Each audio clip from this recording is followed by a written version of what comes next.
All right.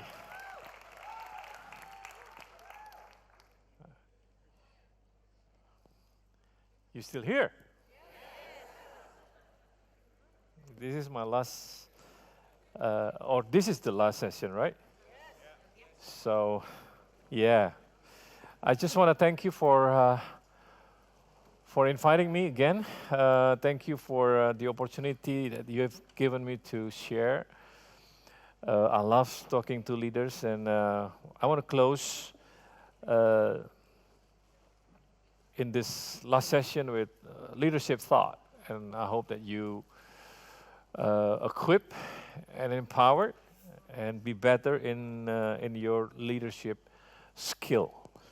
But first of all, I just want to say thank you for praying for our team yesterday and probably also today.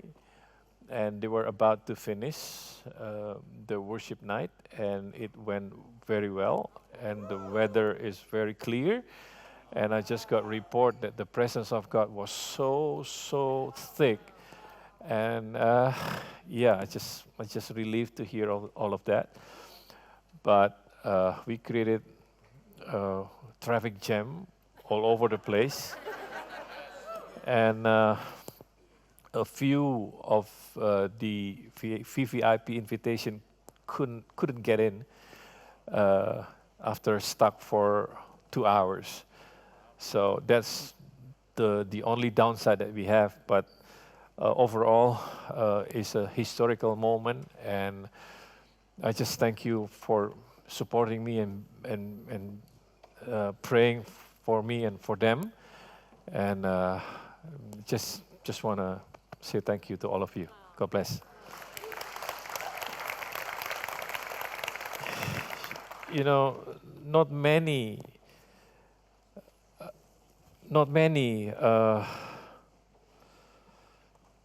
knows the feeling of being a leader with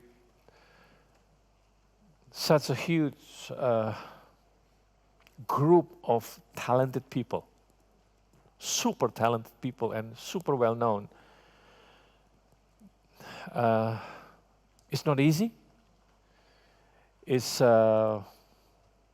intimidating, but by the grace of God, they all stuck together, have one vision to glorify and to magnify God, and not to have their own egos. And tonight is a celebration and a display of unity among themselves, and that's what I'm happy. And to God be the glory. All right. Are you ready? In the book of Mark chapter 6, you will find a story that I mentioned yesterday, but this is a different, still in the same setting, but I want to point out different thing. You'll find a story where Jesus sent out his disciples. He sent them 2 by 2 and gave them authority to cast out evil spirit. He also gave them some instruction of what they should and shouldn't take. Then the disciples went out telling everyone that they need to repent from their sins and turn back to God. And they also cast out many demons and healed many sick people, anointing them with oil. So that's the background of the story. And now we pick up the story from Mark chapter 6, verse 30 to 32. It says, then the apostle gathered to Jesus. So after done that, ministering to all the people, after getting the experience of doing it themselves, they gathered to Jesus and told him all the things, both what they had done and what they had thought. And he said to them, come aside by yourself to a deserted place and rest a while. Stop for a moment here, because I find this interesting. Instead of responding the report or doing some evaluation or maybe discussing on how to do it better, Jesus asked them to come aside and to go to a deserted place. It seems to me that Jesus was not very interested in their stories. It seems to me, reading this. But I can back this up because the next verse says, "For there were many coming and going, and they did not even have time to eat. So they departed to a deserted place in a boat by themselves." Because so many people were coming and going, and they need to be ministered to. In other words, that their ministry were very successful. And I guess that they were all very excited. But unfortunately, because of their busyness, they didn't have time to eat and to rest. And I believe that Jesus was aware of what might happen next if they kept going like that. Very interesting. Even though Jesus is into healing the sick, but we can see here very clearly that he was concerned about their health and that he didn't want his disciples to get sick. Instead, he advised them to take rest. I don't know whether you see it that way or not, but I see it from different perspective, and that's what I got. And to me, that's what I call balance, a balanced life. Balance is the key of life. And also, it makes me understand that to prevent is always better than to cure. I'm glad that Jesus didn't say, "Well, boys, you know what? Keep on doing what you're doing. You don't need to eat. You don't need to have rest. And if you get sick, well, you know who I am. I'm a miracle worker. Don't you worry about getting sick. Just come to me, I lay hand on you. Or I already give you authority, you can lay hand on yourself and be healed. Because I already given you power over sickness." We often pay so much attention to great miracles, and that's not wrong. But forget how powerful all the little advices that Jesus gave. And if we have God's wisdom, we might not need his miracle.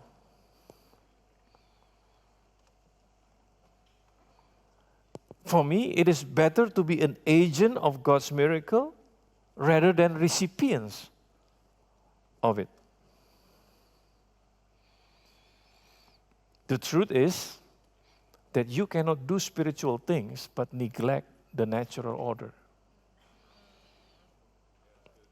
Unfortunately, many Christians believe that because they are serving the Lord, they are serving in His kingdom, that they can ignore the natural thing, or what I call the reality of life. Oftentimes, our problem is not reaching for the ideal, but in knowing what the reality really is. Anybody can reach to the ideal, but do they know the reality? Every couple that enters in a marriage relationship, they can decide what the ideal marriage for them will be like. But then, after they got married, after a few months, only take a while for them to realize the reality. And that's where all the problems start. Just a few weeks ago, I got a call from a cell group leader saying that the couple that I conduct their marriage about to go for divorce. It's not even a year.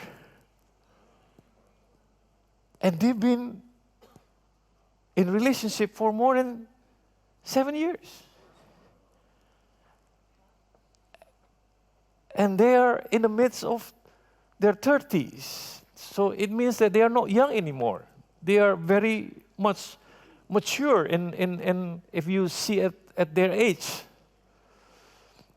When I interview them before, I conduct their wedding, it seems like they are very, very ready and they know what they're doing. This is what they want to achieve. See, everybody can set their goals, their ideal. But do they know the reality? Many Christians, whether they are in the entertainment industry, in the politics, in the financial world, in the banking industry, they come usually, when they are young, they come with the ideal in mind. I want to be rich. I want to be famous. I want to be successful. I want to be the salt of the earth. I want to influence the whole system, because I'm a child of God. Nothing wrong with that. But usually as they enter those industries, they hit hard by the reality. Whether it is in its competitiveness or corruptions, bureaucracy, and they ended up disappointed with themselves, with their situation, with the church, and ultimately with God. Because they didn't expect that it would be so difficult to reach the ideal and to make a change. Ephesians 5, verse 15 to 17 says, be careful, be very careful then how you live, not as unwise, but as wise, making the most of every opportunity, because the days are evil. Therefore, do not be foolish, but understand what the Lord's will is. The word evil there, in the original language, is poneros. Poneros. P-O-N-E-R-O-S. Poneros. What does it mean? It means that during this period that we are in, there are forces at work whose number one desire and purpose is to undermine and sabotage your success in Christ. So on the other hand, Jesus says that He wants us to be in the world. He even prayed to His Father in John 17, verse 15. He said, I'm not asking you to take them out of this world, but to keep them safe from the evil one. Yes, Jesus wants us to be the salt and the light to this world, to make a difference, to be an answer, to be a witness for Him, to be His ambassador. But we should also know that while we are here in the world, there are poneros, evil forces that wants to cancel or to do us harm. So because of the presence of evil, we will always live in a tension between good and evil, between threat and promise, between opportunity and opposition, prosperity and poverty, health and sickness, joy and sorrow, life and death. And that's the reality. Apostle Paul said it in Romans chapter 7, verse 21. So I find this law at work, he says. Although I want to do good, evil is right there with me. So he was saying that he lived in that tension between good and evil. In Matthew chapter 10, verse 16, Jesus plainly talked about the tension to his disciples. He said, "Behold, I send you out as sheep in the midst of wolves. Therefore," he said, "be wise as serpent and harmless as dove." Do you realize that it takes a skillful balance to be wise as a serpent and at the same time harmless as a dove? Because you will have that tension all the time. And to be able to manage that tension, we Christians, especially leaders, we cannot be naive. Meaning that we need to see the world as it really is. Because the world doesn't revolve around us just because we are Christians. I repeat, the world does not revolve around us just because we are Christians. Naive means lack of experience and understanding, or lack of worldly experience and understanding. It is being immature, unaware, or overly trusting. To be naive means that you don't think enough. People are often naive because they are young and haven't had much experience in life, or because they have lack of wisdom. Proverbs 22 verse 3 says, the prudent person sees trouble ahead and hides, but the naive continue on and suffer consequences. A naive person thinks that it is not going to have an effect on them, while clearly it has an effect on everybody else. That's naive. Jesus says in Matthew chapter 7, verse 17 to 18, even so, every good tree bears good fruit, and a bad tree bears bad fruit. A good tree cannot bear bad fruit, nor can a bad tree bear good fruit, he says. To think and to believe that a bad tree can still produce good fruits is naive. You get that? But to be honest with you, I found that there are many pastors, there are many leaders who actually still believe that a bad tree will somehow produce a good fruit. And they spend so much time figuring out why this bad tree cannot bear good fruit. You laugh, but it happens. And that's naive. That's naive. Jesus says, every good tree bears good fruit. A bad tree bears bad fruit. A good tree cannot, he says, bear bad fruit. Nor can a bad tree bear good fruit. That's the reality of life.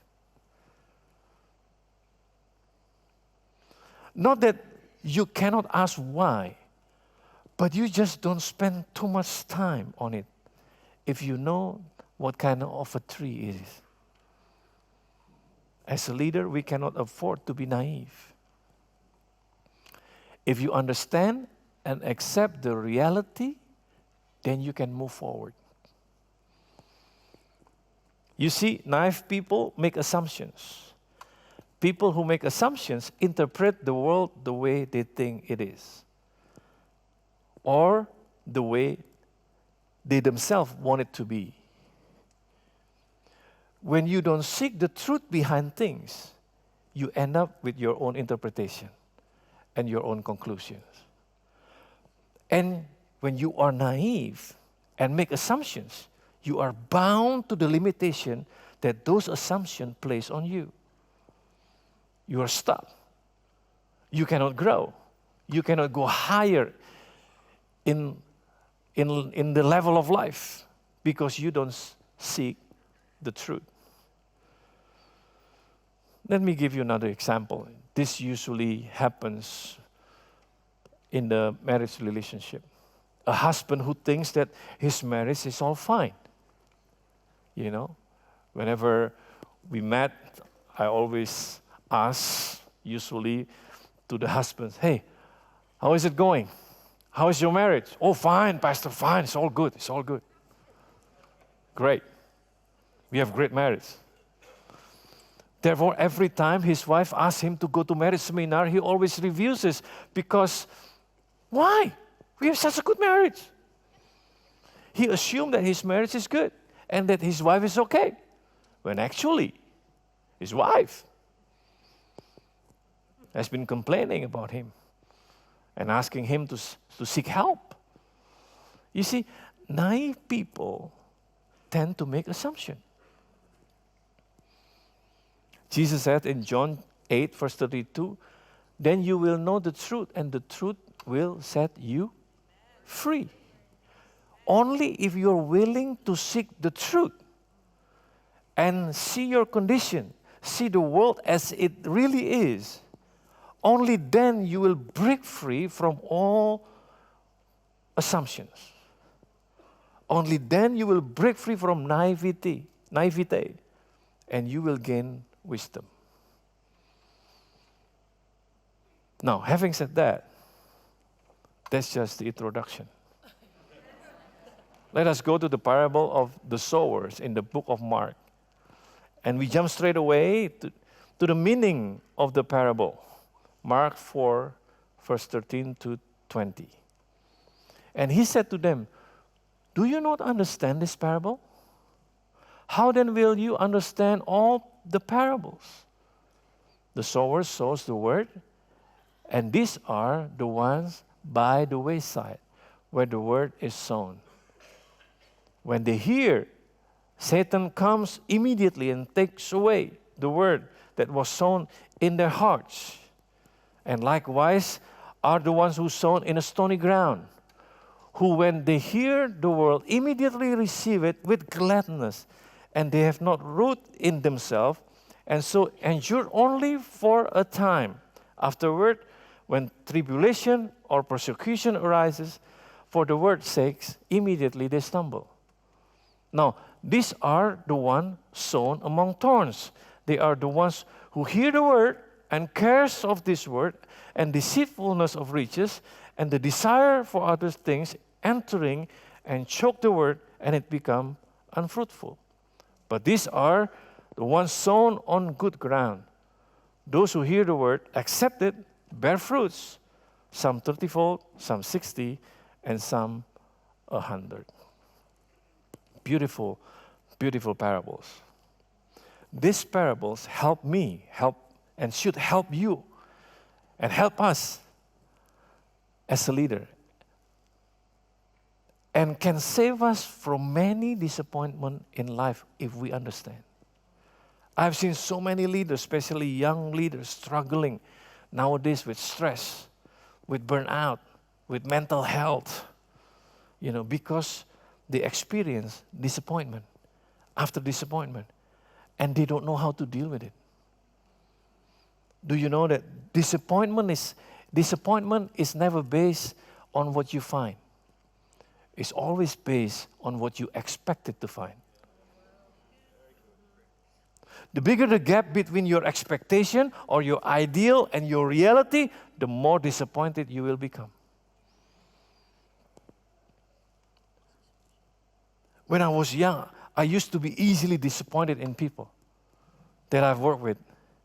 I've got frustrated with them, and ultimately I got frustrated with myself, and I began questioning my identity, my ability as a leader.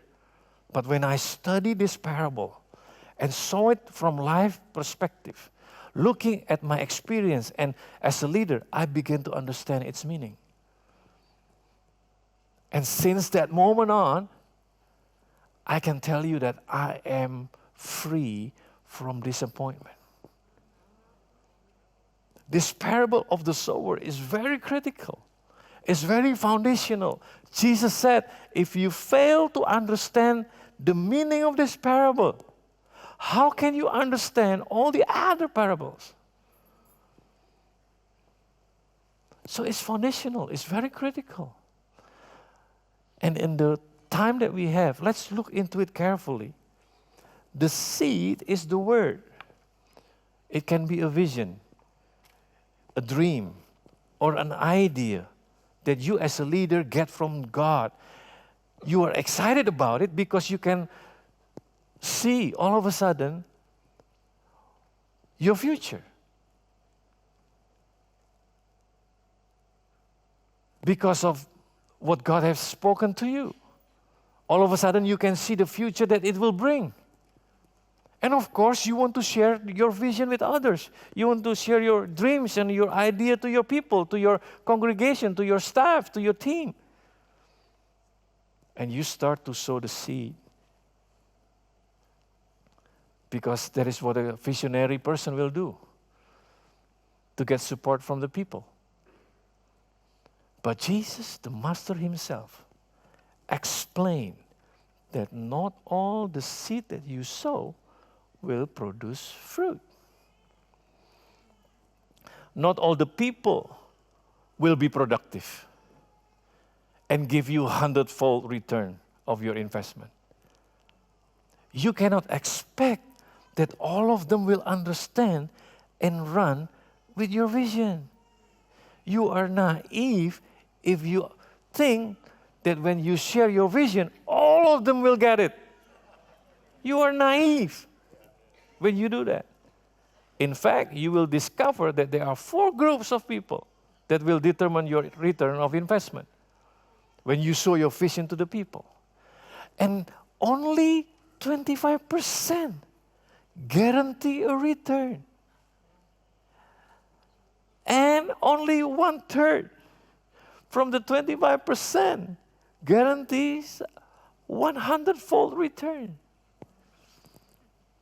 But you have to identify them before you can work with them.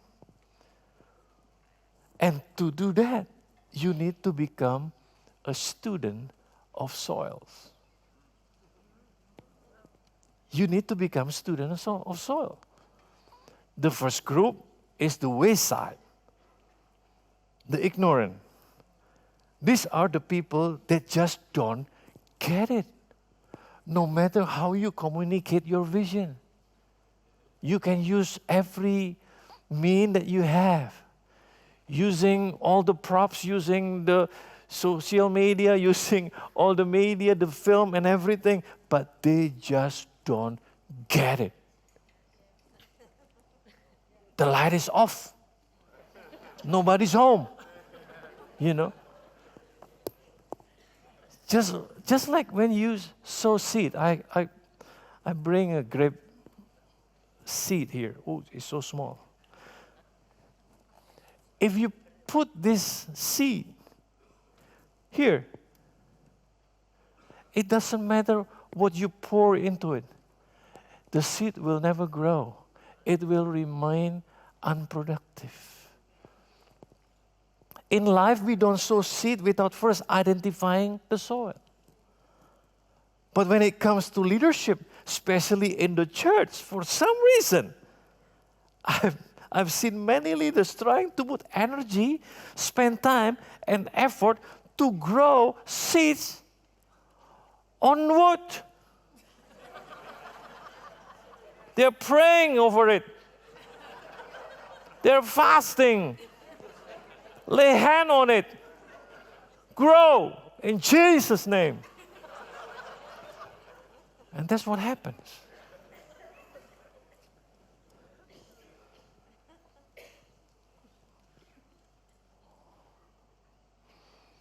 Leaders invest their time, energy in people that won't produce anything. And the worst thing is that they get frustrated with them. Don't get me wrong. They are not necessarily bad people. They are not bad people. They are just not the right people who can support your vision. They are not necessarily bad. They can be a very nice person. but they are not the one who can support you in your vision, in achieving your dream. They are the wayside kind of people. No matter how good your seed is, if you put in the wrong place, it won't be productive. I'm talking about leadership here. The second group is the stony ground. And these people are the kind of people who get it, get excited about the vision, and say, yes, you're jumping up and down, even promote the ideas. See, I've been in leadership for more than 25 years. Maybe more. If I count, my time in the marketplace, in the bank, and all of that, maybe more than 35 years. I have seen people, when I share, they said, "Oh yes, okay, let's go for it. Why don't we pray together every week on Saturday, 5 a.m. in the morning, so that the people in our city will be saved and they get to know the Lord." "Oh yes, Pastor, we will do that. Come on, we believe in that." But they never show up. But they only show up once. But then they never show up anymore. After a while, they start to withdraw. They don't show up. And they would always have reason for that. "I'm busy, I forgot, I have something else to do." And this happens especially when things get tough and there are demands placed on them to sacrifice for the vision. Or when the pressure is on, all of a sudden they become offended. And you as a leader are confused because you think you will have them around for a long time. But now they're gone. The third group is the thorny ground. The kind of people that become really involved in the vision, they not only get it, but they also contribute, make sacrifices. But suddenly, you see that there is a shift in their priorities. And it turns out that they are only supportive as long as the vision promotes their agenda. So their loyalty is limited to the degree that it promotes their agenda. Once they think that they cannot benefit from it, they will withdraw themselves. And you can be angry, upset with them, or even hurt by them. But the fact is that you are getting angrier with the revelation. Because the soil just reveals itself, what kind of soil they are. And you are angry with the revelations, that they are thorny ground. They are a thorny group of people. They get distracted with their wealth, with their own success, by the cares of the world, that your vision is no longer fits their priorities. They just really don't understand what true loyalty is. And if you can identify these people, then you can manage your expectation and not easily be disappointed when you meet them. And the last group is what we want, right? The good ground, the productive ones, the achiever. But even with this group, you have to manage your expectation. Because you cannot expect 60-fold or 100-fold from a 30-fold person. Cannot. There are people who are productive, but their productivity is only up to a certain point. And you as a leader oftentimes get frustrated because you just cannot push them beyond that limit, beyond that point. And of course, you will also have 100-fold kind of people. And to be honest, it's not many. It's just a few. And with these people, you don't have to repeat yourself again and again. They get your heart. They capture your vision, and it becomes their heart, and it becomes their vision also. They are with you all the way. They are willing to do everything they can to make the vision happen. Once you identify them, they become your close partner. They become your go-to person to share about the high and the low of the journey of making the vision reality. But at the same time, this parable also represents progressions, meaning that they don't have to be like that for the rest of their lives. And that is a good thing. A person can move from one level to another level, from wayside to stony, from stony to thorny, from thorny to be a good soil. The idea is that you can spot where they are in this progression while you're dealing with them. So as leaders, we are aware who we are dealing with when it comes to the people reaction to our vision and dream and their position of support.